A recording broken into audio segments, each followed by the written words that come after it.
The other day, I was going through Google Trends, and while going through the hot topics for the past week, I noticed an interesting bit of information. Going through these, is anyone else seeing a pattern? Well, if you're older than about 6 years old, you could probably notice that about half of these top trending searches are about sports. Now, I will admit that yes, at the time of writing this, we are around the start of the NBA season, and we are handedly into the NFL season as well.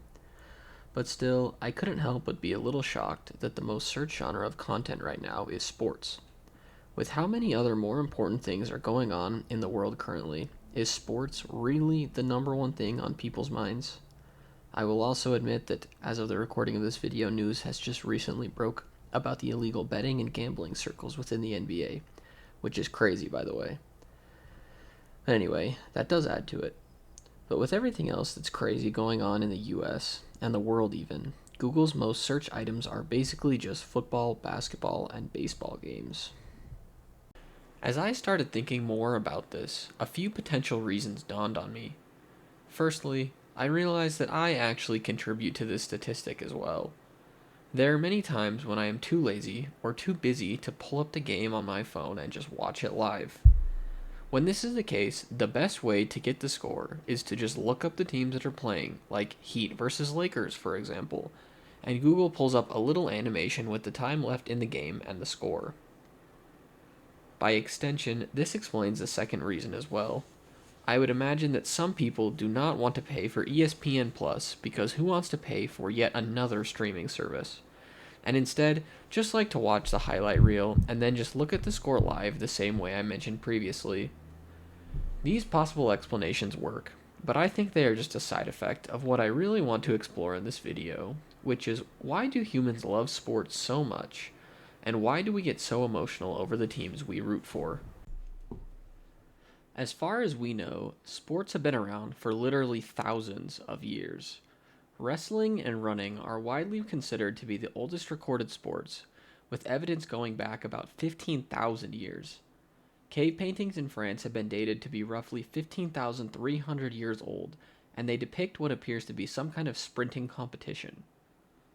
These sports likely came naturally to our ancestors because of the physical nature of the lives they lived.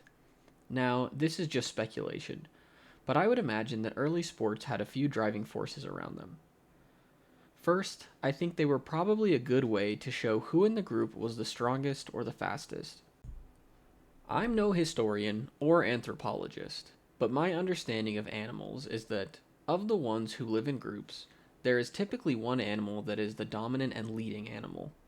This is usually the one who is the strongest or the fastest. These primal instincts are likely still with us from our evolution. Especially for men, being the dominant one in the group has historically meant that you get respect from other group members, and crucially, first pick of the females. Today, this is no different, but I'll talk about that a little later. Second, it could have been a good way to train for things like hunting. As mentioned before, early humans lived incredibly demanding lives physically. When you have to either hunt for your food on foot or perform backbreaking labor to grow or harvest your food, it would be kind of important to be physically fit. Especially when it came to hunting, being able to run for long periods of time would have been crucial to keep up with and kill other animals fueled by the same drive for survival. In this sense, sports would have been a great way to get that exercise needed to be at the top of your game at these activities. Everyone in the group would need to participate to survive, so getting many people involved in these training activities would be a huge benefit to the whole group. But this begs the question, if these people lived such physical lives and were in constant need of food, why on earth would they want to do even more physical activity? Like, if you had just gotten done with chasing down a deer on foot and then had to haul it all the way back to the group after killing it, you probably wouldn't be inclined to get everyone together for a run as a form of entertainment. This is why I think when it comes to playing sports, the reason we do it in the first place is actually status. But again, more on that later. Nowadays, we don't really need to be fit to live our daily lives. Don't mistake this as shaming, but literally just walk around any public place in America and this will be abundantly clear. As a nation especially, but by extension the whole world, we are much less fit now than even 50 years ago. We no longer live in a society where being physically fit is a necessity to live. Our food is, at times, both literally and figuratively handed to us on a silver platter. So, if this is the case, why are sports more popular today than they have ever been? To properly answer this, I think we need to delve into some human psychology. Like I mentioned earlier, one of the biggest driving forces behind physical dominance is respect and status. I think we have all encountered someone in our lives that has so called short man syndrome. This is typically when someone, especially a man who is shorter than other men, has to be aggressive to make up for a lack of physical size. It can actually be pretty entertaining, and some displays of this aggression have been made into viral videos on the internet. Great. Why is it okay for women to say, oh, you're 5 feet on dating sites? You should be dead? That's okay? This behavior is an extension of what I believe to be a common driving factor behind some of our actions. At the risk of being labeled a Reddit armchair psychologist, I want to analyze why we play sports through the lens of the idea that as humans, we have a need to feel dominant. As humans, one of our driving instinctual forces is respect. Typically, for humans, it is important to be respected by your peers and even those who you don't even know. We want to feel important and appreciated for physical dominance, especially. One of the best ways to gain that respect is by being very good at sports. It's a basically guaranteed way to be popular and have the respect of not only those around you, but most of the people in the world. This is nothing new, and has probably stuck with us for thousands of years. Back in the times when hunting was a necessity, being the most physically dominant meant you were more likely to get food for your family or tribe.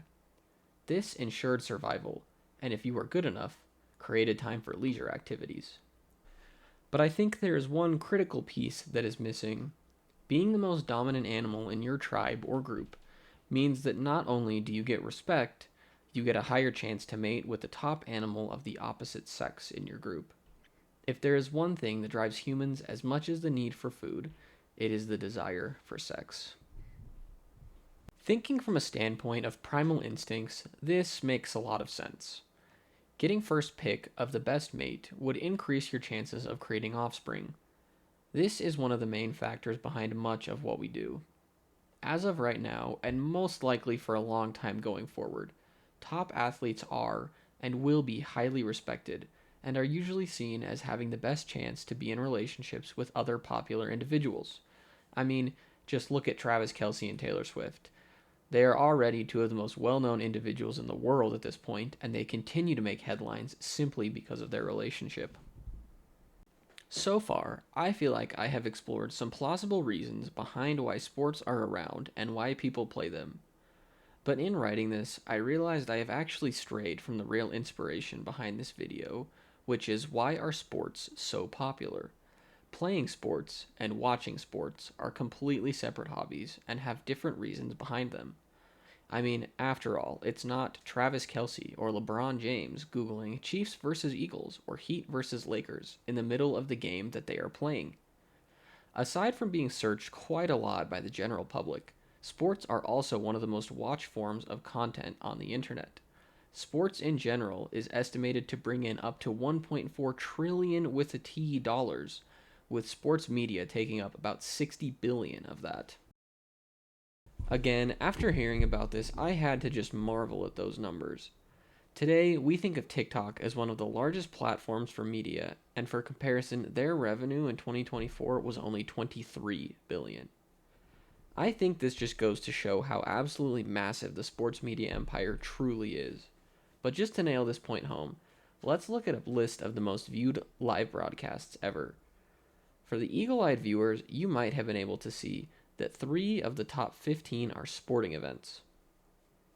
Also, just as an aside, how did the Global Communications Network even support the funeral of Queen Elizabeth?